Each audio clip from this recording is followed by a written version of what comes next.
So 2025 clearly has a lot in store for us, and it's not looking so good. I feel like people really want to remain optimistic when seeing such tragedy happen, and that's why they say stupid things like everything happens for a reason after someone's house just got burned down.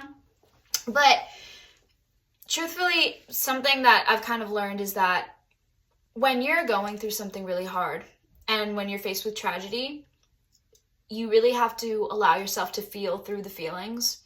You can't not let that happen. You can't mask it. You have to feel the pain of whatever it is that you're feeling, whether it's a conflict with a person or a natural disaster. And then you have to decide if you are capable to get back up. Because when you're standing there, I'm using the California wildfires as a metaphor, but this is kind of representative of a lot of things I think we're going to face this year because of who's about to become president.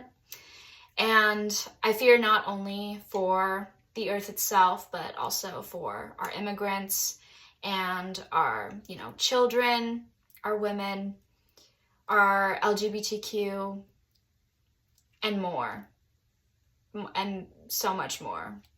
And, oh man, I just feel like when you're standing there in the ashes, it's going to be hard to stay there and it's going to be hard to rebuild. And so you might as well rebuild.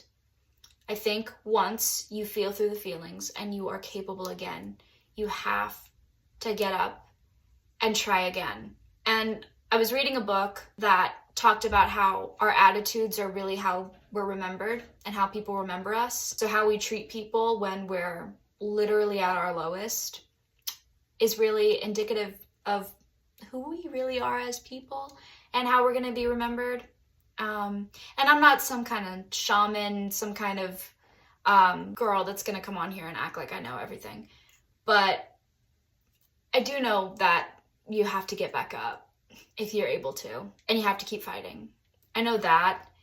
Like I said, I'm not one to come on here and act like I'm perfect. I've definitely been a bitch. I've definitely said things that were wrong to say to people that probably will stick with them. And people have said things to me that they probably shouldn't have said that will stick with me. And who knows if they regret it or not. We're not perfect people and we can't pretend or try to be, but we can try to be good. We can try to be great. And so with that being said, a couple years ago, I wrote a song when things just kept stacking on top of each other. And I was trying to write a song that was about being hopeful and about being like, I may be here right now and this may fucking suck right now, but I'm not going to stay here. I'm not going to stay here. How am I going to move through this in a way that I've never done before?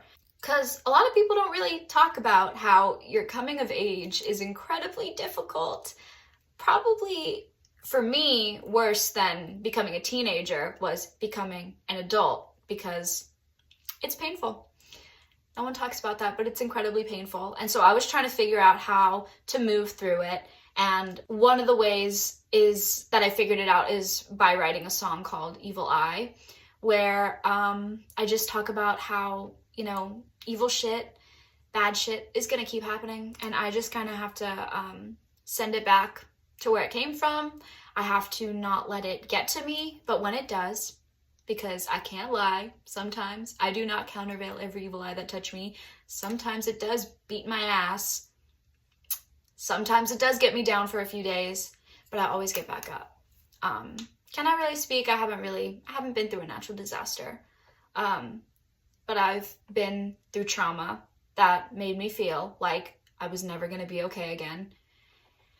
And how I got through that was by creating and by getting back up and saying, this sucks, but I'm not going to stay here. And it's going to be hard whether I sit here in the rubble, and it's going to be hard if I rebuild. And I'd rather rebuild. I'd rather in 10 years have completely rebuilt myself so that nothing could ever break the walls, and rather than still be in the rubble, upset about that, because time is going to keep passing and the world is going to keep being terrible. So how are you going to be good? how are you going to be a part of the things that we look back on that weren't terrible? Like the artists and the concerts and the movies and the experiences and the festivals and the summers and the Christmases that you look back on. Why were those good? And how can you continue to create magic like that so that the world isn't terrible? Because, bitch, I'm scared. So, I'm trying to figure out how to do that, me and my lover boy. And I just want to share that because, you know, so many people say so many different things on the internet, but I haven't really heard anybody say this. So this is the perspective I have, and I wanted to share it while I was also going to sing my new song for you, which is out now everywhere. The fully produced version of it, which I co-produced with Dalton Bryant and then got it mixed and mastered by Detre Val. So if you're in Houston looking for producers, those are pretty talented ones. Yeah, okay. I've ranted enough.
What can I say?